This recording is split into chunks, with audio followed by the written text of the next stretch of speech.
Is this the best camera for everyday photography? Yeah, it's this one, the iPhone 15 Pro.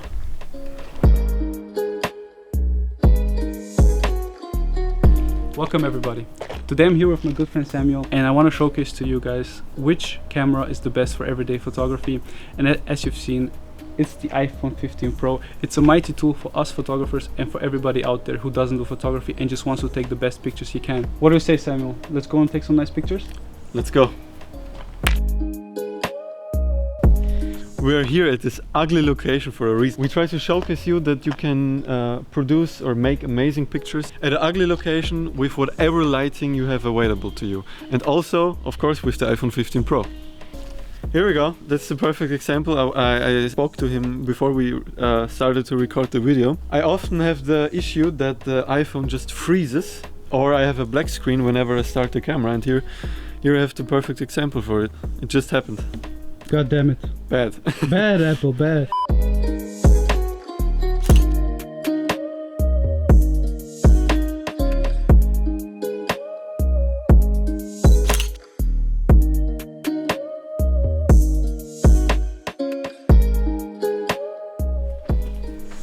Beautiful forest. Let's go.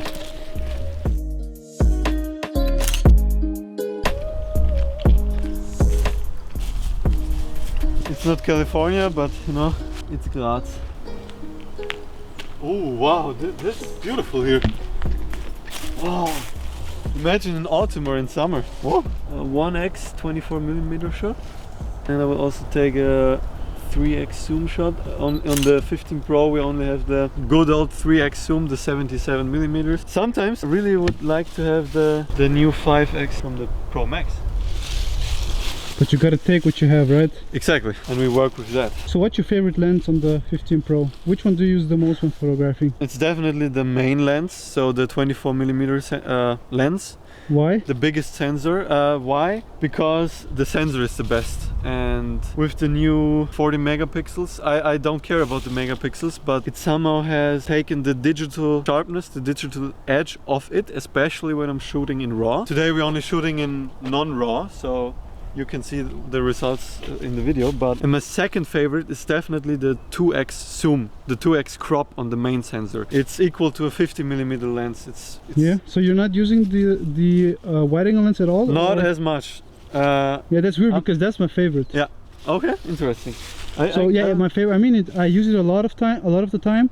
If I'm not using the main lens as well because of the quality. Because I only use it occasionally. It's specific use cases only. But for everyday stuff, definitely the 24mm and the 50 on the main sensor. Yeah. So for everyday photography, it's more like a nice to have, but not like a It's beautiful to have in this form factor, always in your pocket. It's just nice to have with you, and I would miss the wide angle and the tele lens if they wouldn't be there, you know what I mean? So, yeah, absolutely. Yeah. Okay guys, before we wrap it up here and drive into the inner city, I want to show you one more cool use case that your phone has that your normal cameras do not have. Let's go.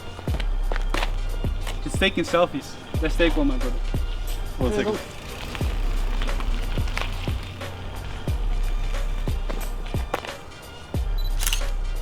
Okay. Nice. Easy as that. That's the use case I mean. So with the 24mm, I think she's too blown up for a portrait, for example. And then I like to crop into the 2x zoom. It's basically a 50mm equivalent. And I love the results. Alright, before we wrap it up at this location, I wanted to film me taking this shot here and give you one little pro tip. Always, if you have gloves on, of course, wipe off your lenses because your photos will be thankful for you.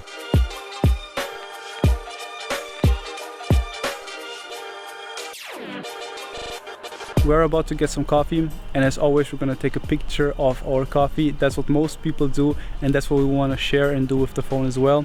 And then also Samuel is going to give you more insights about how he is taking pictures, what type of pictures he produces, and also your favorite devices, right? Some nice little tips for the iPhone in specific.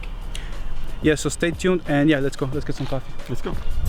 All right, straight up front here, I have 3 pictures in my head I want to take.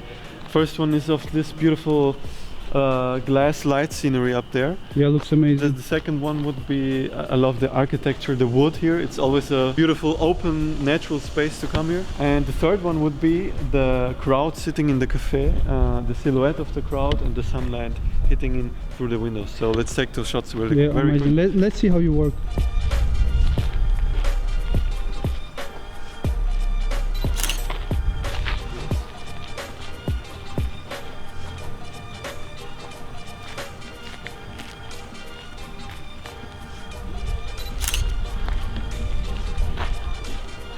What lens are you using? So right now I actually used the most the 3x zoom, so the 77 millimeters. So zoom is important, right? Zoom is important. So why don't you have a S21 Ultra? S21 Ultra? Yeah, because of the zoom, you know, 100x zoom. Because for me it's the combination. So for me it's the whole package I get with the iPhone. It's, of course, I don't only take photos with it, I also like to film with it. Yeah. That's a topic for another video. It's a topic for another video. So the package in whole, and yeah, of course I miss 10x zoom or whatever. I'm fine with the 3x zoom, and probably I can imagine that I would also love the 5x zoom of the Max, but unfortunately I can only use the 3x zoom today. Yeah. So. No, but that's awesome. So I want to show you how convenient the iPhone is. Quickly fill my pocket. I always have it in my back pocket in this case here, and I take it out, hit the action button. Okay, now it's not working, but normally it's quicker. Hit the action button, I can take my picture. And that's what's the MVP here for me, you know? Yeah, awesome. And I couldn't do that with my professional camera gear whatsoever, because I would have to adjust the settings, blah blah. And the iPhone is always ready to take a quick picture of your life. Yeah, so let's go, let's get some coffee.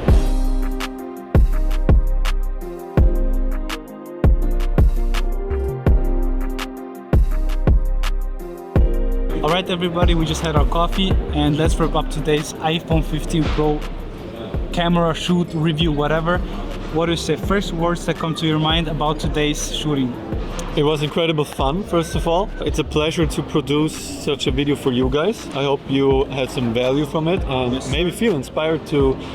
You don't have to own the newest iPhone, but also I used the 13 Pro before. Yes. And it was also a very perfect daily driver to capture your life, to capture the moments in your life. I'm using the 13 Pro Max, for example, and I don't see a reason to switch. Of course, it would be nice to have all the new features, but still, just from a point of the perfect everyday carry for everyday photography, every iPhone, in my opinion, is a good driver coming from the iPhone 12. And why is it a good driver? Because you always have it in your pocket. Yes, people always say, every photographer says the same thing, and they say it because it's the truth. The best camera is the one you always have with you, and that wraps up very good our shooting today.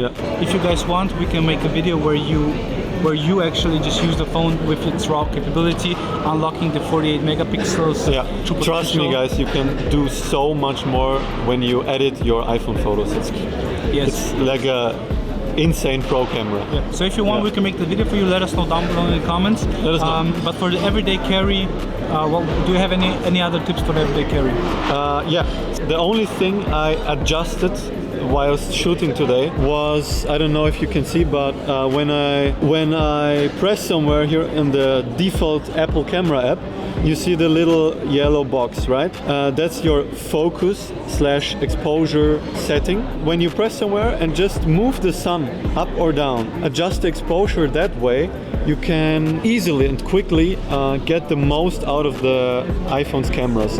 Because with the default settings, the iPhone tends to overexpose quite a bit, and thus iOS tries to do some crappy software stuff to your photos, and then it looks very digital and smartphone-y, you know? That's a very good tip.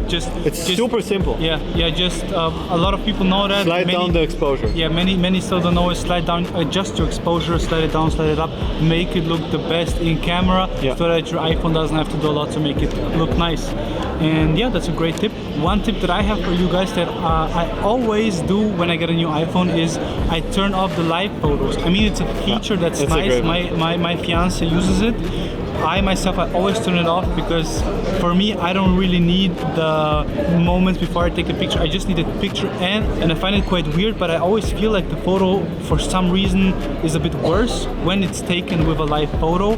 So yeah, try it for yourself, see if that's still the truth. with me it happens that my photo just isn't as sharp, or the shutter speed doesn't go as quickly. Stuff like that annoys me, and I don't totally agree with that. Someone is going to choose and send me over a couple of his best photos that he took with his phone in RAW or not. Yeah.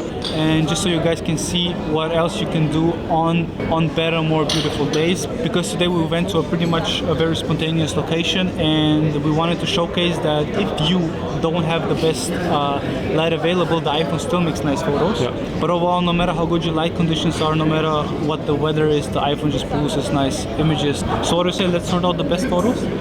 Let's go. Let's go.